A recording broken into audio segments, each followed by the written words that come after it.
और विशेष रूप से मैं भाजपा के सांसदों को मैं शुभकामनाएं देना चाहता हूं, क्योंकि आज इस चुनाव में उनको बहुत कठिनाई का सामना करना पड़ा। इससे पहले जो चुनाव हुए, 2024 का चुनाव, 2019 का चुनाव, उन दोनों चुनावों में उन्होंने सिर्फ नरेंद्र मोदी जी के नाम पर वो सत्ता में आए और इस सदन के अंदर आए, लेकिन इस चुनाव में उन्होंने खुद अनुभव किया होगा कि इस बार वोट उनको प्रधानमंत्री नरेंद्र मोदी जी के नाम पर नहीं, अगर आए हैं तो आपके काम और आपके परिश्रम पर आए हैं। आपसे भी कई सांसद ऐसे आए हैं जो घिस के आए हैं, 30,000 वोट से आए हैं, 5,000 वोट से आए हैं। आप अपने बल पे आए हैं, किसी प्रधानमंत्री के नाम पर नहीं, आप अपने बल पे आए हैं। और इसीलिए मैं आपको शुभकामनाएं मैं देना चाहूँगा और याद दिलाना चाहूँगा कि भारत की आवाम इस वोट से ये कहना चाहती है कि वो इंसान जो खुद को भगवान समझता है वो भगवान नहीं, सिर्फ इंसान है। ये संदेश आज देश के जनादेश में हमें दिखाई देता है और मैं धन्यवाद करना चाहूँगा इस देश के आम नागरिकों का, जिन्होंने आज एक प्रधानमंत्री को नहीं, आज देश ने एक मजबूत नेता प्रतिपक्ष को चुना है।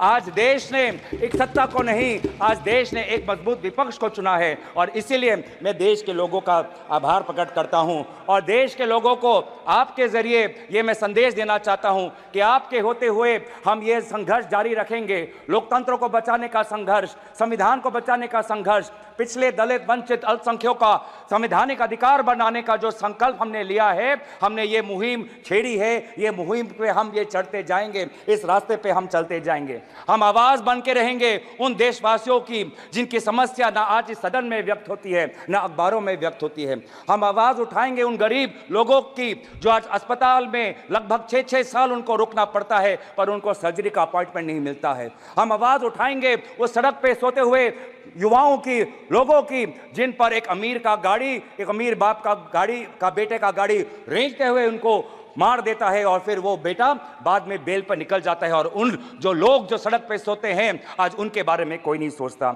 हम बात उठाएंगे उन छोटे दुकानदारों की जिनका दुकान, सालों का दुकान आज टूट जाता है जब एक मंदिर का विस्तार होता है।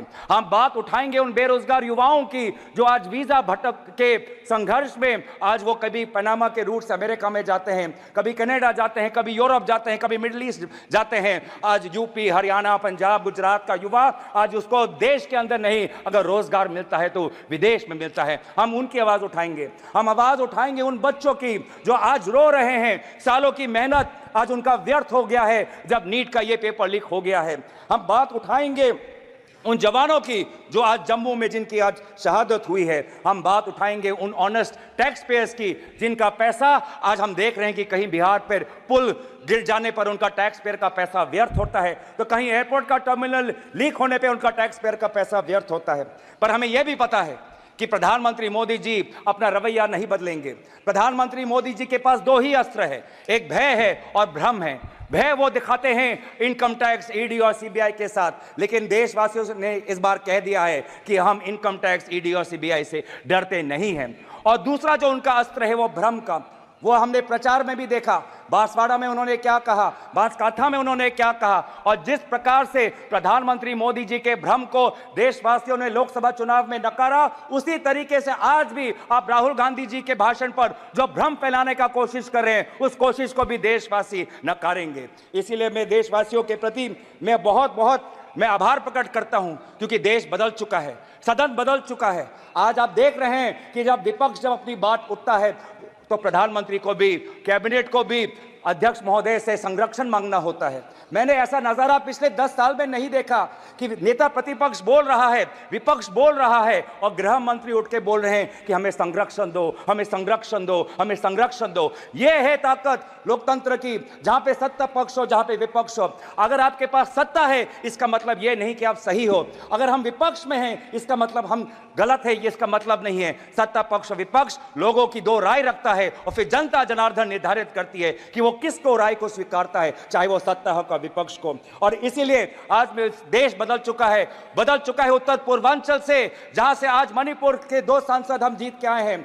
नागालैंड में हम पिछले बार जब कांग्रेस पार्टी जीती थी तो वो 1996 में थी, अब आज दोबारा हम 2024 में जीत के आए हैं। मेघालय में इनके जो टूरा लोकसभा सीट हम जीत के आए हैं, वो पिछला सीट हम 1996-98 में हम जीते थे, आज दोबारा वो टूरा लोकसभा सीट हम जीत के आए हैं। आज एनडीए को उत्तर पूर्वांचल के लोगों ने नकारा है। मणिपुर में दोनों सीट हारे हैं, नागालैंड में एक सीट हारे हैं, मेघालय में ये दोनों सीट हारे हैं। मैं धन्यवाद करना चाहता हूं आपके द्वारा जोरहाट के लोगों को जिन्होंने एक मुख्यमंत्री को हराया, और मैं धन्यवाद करना चाहता हूं धुबरी के लोगों को जिन्होंने एक सांप्रदायिक शक्ति को 10 लाख वोटों से हराकर एक संदेश दिया है कि चाहे वो अल्पसंख्यक हो, लेकिन कोई भी व्यक्ति अपने आप को धार्मिक गुरु भी कहता हो, लेकिन धर्म के नाम पर अगर समाज को बांटता है तो प्रजा उसके साथ नहीं होगी। तो मैं धन्यवाद करना चाहूंगा। और ये बदलाव लाने के लिए वे सारे जो समाज के विभिन्न वर्ग हैं, मैं सभी का आभार प्रकट करता हूं। वे हजारों लोग जो राहुल गांधी जी के साथ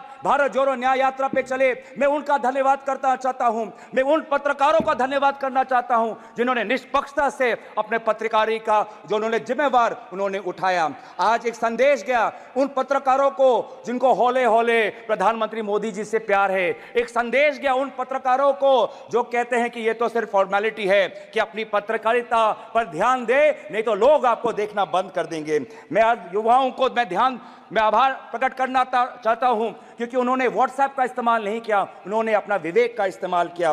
मैं उन सनातन धर्मों को मानने वाले लोगों का मैं आभार प्रकट करता हूं जिन्होंने आज नफरत और हिंसा पर नहीं, लेकिन धर्म जो हमें सिखाता है इंसानियत, चाहे हिंदू हो, चाहे मुस्लिम हो, चाहे ईसाई हो, चाहे सिख हो, हर धर्म हमें सिखाता है कि हम एक अच्छा इंसान बने। इंसानियत के आदर्शों को हमें सिखाता है, समाज एक आदर्श बने वो हमें सिखाता है। गुजारिश करना चाहता हूं कि आप बार बार बात करते हैं कि हमने एक नया सदन बनाया, लेकिन क्या ये उचित नहीं होता कि चाहे पुराना सदन हो चाहे नया सदन हो, इन दोनों सदनों के सामने डॉक्टर भीमराव अंबेडकर की मूर्ति हमारे सदन के सामने होनी चाहिए थी? क्या ये उचित नहीं था? क्या यह उचित नहीं था कि चाहे नया सदन हो?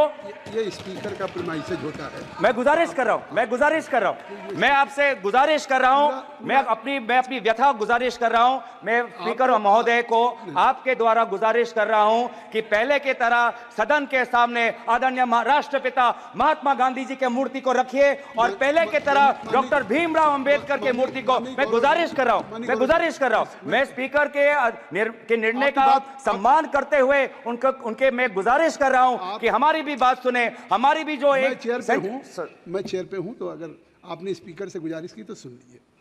आपने कहा कि बाबा भीमराव अंबेडकर की एक मूर्ति यहाँ जो स्थापित होनी चाहिए। आपको भी निमंत्रण गया होगा।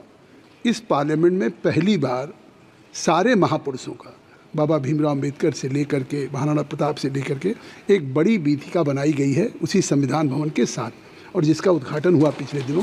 शायद आप जाएंगे तो आपको लगेगा कि एक पार्लियामेंट के अंदर एक ऐसी चीज़ हो गई कि कोई भी बाहर का डेलीगेशंस या हमारे खुद मेंबर पार्लियामेंट या बाहर के लोग आएंगे तो उनको इस संविधान भवन, इस पार्लियामेंट के साथ साथ अपने देश के महापुरुषों को एक साथ सारी प्रतिमाओं को ढंग से रख करके पार्क बनाया गया है। धन्यवाद। अध्यक्ष सभापति महोदय, मैं बस गुजारिश कर रहा हूं आप हमारी भी बात रखने, आप सुनिए कि सदन के सामने अगर प्रेरणा स्थल बनाना भी हो तो सदन के सामने जहां पे उनका स्थान है, जहां पे उनके इतने सालों से जब डॉक्टर भीमराव अंबेडकर के मूर्ति को स्थापन करने के लिए एक पूरे देश में एक आंदोलन हुआ था, उस स्थान को एक वजह से चुना गया था कि वो सदन के सामने हो। क्या ये उचित नहीं है? क्या ये हमारे गरिमा के अनुसार नहीं होना चाहिए कि सदन के सामने जिस हमारे भारतीय संविधान के निर्माता डॉक्टर भीमराव अंबेडकर और महात्मा गांधी जी हमारे सदन के सामने हो? तो मैं दोबारा आपसे गुजारिश करता हूं, हाथ जोड़ के मैं विनम्र आपसे अनुरोध करता हूं कि आप ये दोनों महापुरुषों के मूर्तियों को आप सदन में रखें और अंत में